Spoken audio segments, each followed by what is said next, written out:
Olá, meus lindinhos, minhas lindinhas, aqui é o professor Sostag, prof de Física. E, cara, continuando com os nossos estudos na quarentena, não pode parar, não para, né? Porque senão o motor esfria. Vamos agora voltar para calorimetria, meu irmão. Hoje vamos comentar um pouquinho sobre o calor latente, vem comigo? Recordando, né, em situações anteriores, uma das coisas que o corpo pode fazer quando absorve calor é aumentar a sua temperatura, agitar, excitar suas moléculas. Agora, quando um corpo absorve calor, ele também pode fazer algo diferente com essa energia, que é mudar de fase. Para cada pressão, existe uma temperatura T que marca uma fronteira.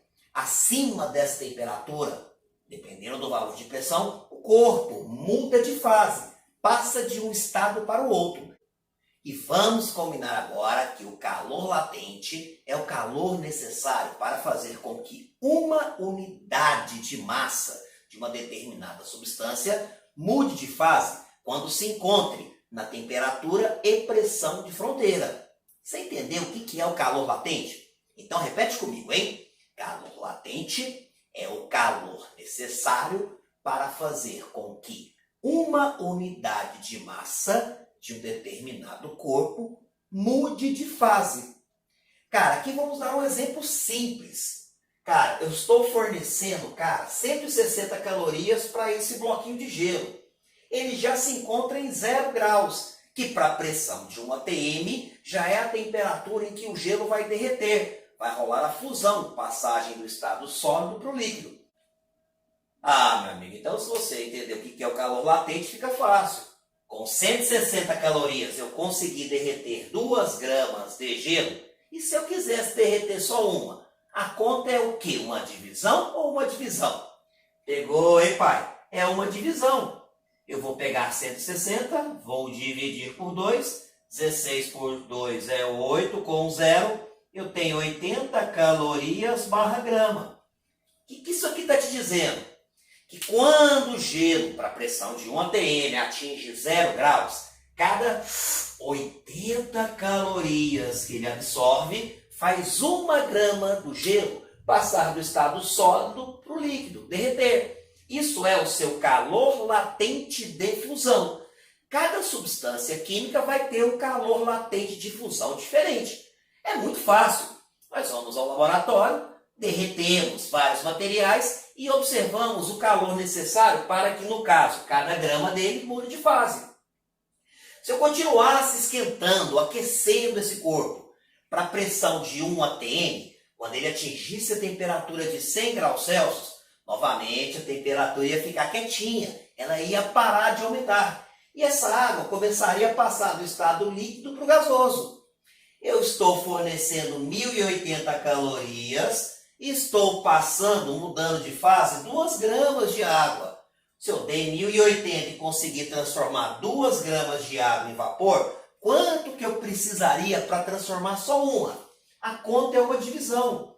O meu calor latente seria 1080 dividido por 2. 108 por 2 seria 54, com 0, 540 o quê? Calorias barra grama. Isso me diz que, por exemplo, para a pressão de 1 atm, quando a temperatura da água chega em 100, cada grama de água precisa absorver 540 calorias para mudar de fase. Então, meu amigo, você entendeu que o calor latente ele é o calor necessário para que cada unidade de massa, geralmente usamos 1 grama, mude de uma fase para outra? Então, meninos, fica muito mais fácil quando você entende o conceito. Combinamos que o calor latente é a quantidade de calor que o corpo absorve dividido pela sua massa que mudou de fase. Para ficar mais fácil para você atacar exercícios em vestibulares e no Enem, nós podemos escrever essa equação de uma forma um pouquinho diferente. Cara, eu simplesmente vou vir aqui, e vou, como se tivesse 1 aqui embaixo, eu posso dividir por 1, tchuc Norris, Q vezes 1, posso falar que Q é igual a M vezes L. Famoso que mala, que mole, quem matou o Lineu. Em exercícios que você vê o corpo absorvendo calor ou perdendo calor e a sua temperatura não muda, então provavelmente o que vai ocorrer é que a sua fase vai estar mudando. Se o corpo mudar de fase, nós usamos a equação do que mala ou que mole. Vamos usar o calor latente. E cada substância tem o seu. Geralmente os problemas ou lhe dão o L do calor latente ou te dão condições para que você calcule. Te dão o calor e a massa. Agora, uma outra situação que é importante você entender é o gráfico que representa o aquecimento de um corpo. Quando nós pegamos um corpo, esse sólido aqui, por exemplo, absorvendo calor, nós vamos ter duas situações possíveis. Situação 1, o corpo absorve calor e sua temperatura aumenta. E situação 2, o corpo absorve calor e ele muda de fase. Muitos problemas vão representar o aquecimento do corpo através de um gráfico. É comum no pauzinho levantado, o eixo Y, eles colocarem para a gente a temperatura. Muitos usam a letra T, tesão, outros usam a letra tetinha. E no eixo horizontal, na abscissa, no eixo Chus, é comum colocar a quantidade de calor que o corpo absorveu. O gráfico do aquecimento de um corpo te mostra o que está acontecendo com ele. Lembramos que são dois cenários possíveis. Ele pode absorver calor e aumentar a sua temperatura, ou absorver calor e mudar de fase. Num gráfico de aquecimento, se esse cara inicialmente está no estado sólido, se eu ver no meu gráficozinho, tá? Ó, o pauzinho da temperatura levantando. Cara, essa primeira parte me diz que o corpo está recebendo calor e sua temperatura está aumentando. Agora, se eu fizer um degrauzinho aqui, ó, o que essa parte aqui está te dizendo? Ele ainda está absorvendo calor, porque está aumentando. Porém, a sua temperatura ficou paradinha. Aqui nós estamos tendo uma mudança de fase. Se esse sólido, por exemplo, fosse um bloco de gelo, aqui seria o momento onde o gelo está derretendo. Depois, se o pauzinho continua levantando, subindo, o que esse gráfico aqui te diz? Que a substância está absorvendo calor e sua temperatura voltou a aumentar.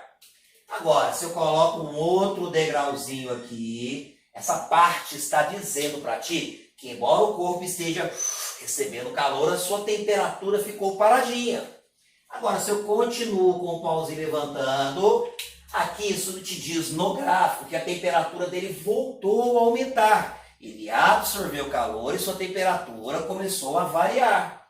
Sempre que você tiver um gráfico representando um aquecimento de um corpo, esses degraizinhos que eu estou salientando para ti, eles vão representar a mudança de fase. Se, por exemplo, aqui ele estava no estado sólido, aqui essa fase é o aquecimento dele já em líquido. Passagem do sólido para o líquido, aqui eu tive a fusão. Aqui nós tivemos a fusão do objeto. Se aqui ele estava no estado líquido, aqui ele já vira um gás, cara, esse degrauzinho aqui vai te representar a passagem do estado líquido para o gasoso, que os químicos chamam de vaporização. Se você tivesse que se envolver com cálculos matemáticos, se o exercício colocasse número para vocês, esse gráfico seria recortado em pedaços. Nessa primeira parte, cara, eu tenho o quê? Uma mudança na temperatura. Eu iria utilizar o Q macete, o MC delta T, ou eu iria utilizar o que cat, que gatinho ou que gatinha, capacidade térmica. Agora, cara, essa segunda parte do teu gráfico, esse degrauzinho representa uma mudança de fase. Se eu tivesse que fazer alguma conta aqui, eu iria usar o calor latente, o que mala, ou que matou o Lineu.